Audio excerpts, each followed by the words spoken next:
not try and bend the spoon. That's impossible. Instead, only try to realize the truth. What truth? There is no spoon.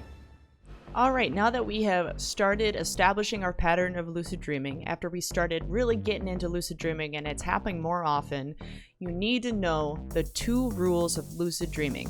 If you take nothing else from my videos, please take these 2 rules. This is how you do the awesome stuff in your dreams. You want to start flying, when you want to start battling enemies or having these awesome scenarios happen.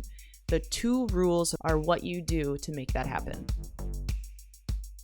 Rule number 1, if you want to do something, whatever it is, you must be able to visualize every single detail about that activity. For example, let's say you want to fly, which is one of the more basic abilities in lucid dreaming. You need to visualize in your mind before you fly what it feels like to be standing upright but not have anything beneath your feet. To feel what it feels like to fly through the air, to feel the wind on your face.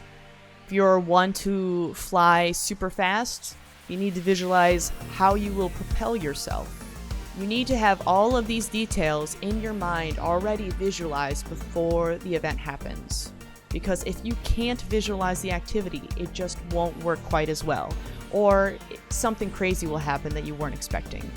Once you have visualized the activity down to every single detail and you think you have a good collection of details in your mind as to what it feels like and what it will look like, you need to start associating that activities to just simple trigger words in your mind.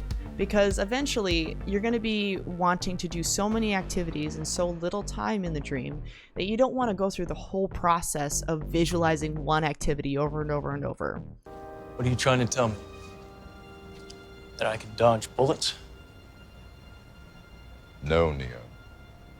I'm trying to tell you that when you're ready, you won't have to. So the second rule to the lucid dreaming, and this one is actually more important than the first, because this one will shut down anything you do with just the slightest inconsistency. And that second rule is, you must have no doubt whatsoever that the activity you are about to do will happen. And what I mean by that is, if you're flying through the air, if you're 5 feet off the ground, if you're 1,000 feet off the ground, you never want to have doubt that what you're doing is actually happening. You never want to have doubt that you can actually fly while you're flying. Because you know what's going to happen? You're going to dip down. You're going to stop flying. And when you first start doing abilities, if you have any doubt in your mind that you can do them, it's just not going to work. This ability to remove all doubt comes from fear and conquering that fear. Initially, when you want to fly or when you want to fight something, it's going to be scary, but you really need to realize that you're in a dream. You cannot get hurt. You may feel pain, but you're not going to ultimately be hurt from anything. So you need to get over that fear of being hurt, of feeling pain, of failing, and you need to push that doubt, that fear out of your mind, however you'd like to do that, in order to do anything in a dream. What happens when you start messing with the physics of it all?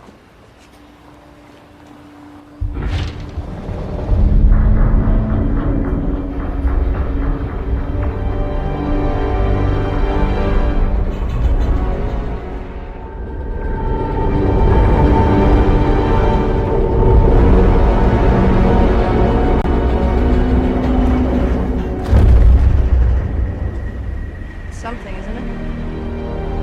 Yes, it is. What are some powers that we can do in a lucid dream? Well, there's different levels of powers, obviously, because some activities require more visualization and more eliminating of doubt than others. Some of the more basic abilities: flying, super speed, super strength, levitating objects. And I would also put manifesting your reality in both the easy and the advanced category, just because if you want to create something general, let's say horde of zombies, army, dragon, something that doesn't require detail and personality, is very easy to create with just a thought, because horde of zombies is an archetype. An army is an archetype. So when you want to manifest something that's just an archetype or just something a simple thought, that'll be very easy for your mind to understand and very easy for your mind to create.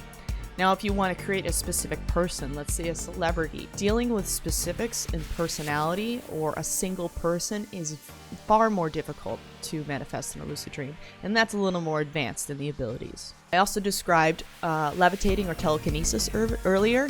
Like I said, you need to visualize what is the weight of the thing you're trying to lift with your mind, what kind of force are you using to lift it, even if that thing that you're trying to lift is yourself, because flying might also just be you levitating yourself.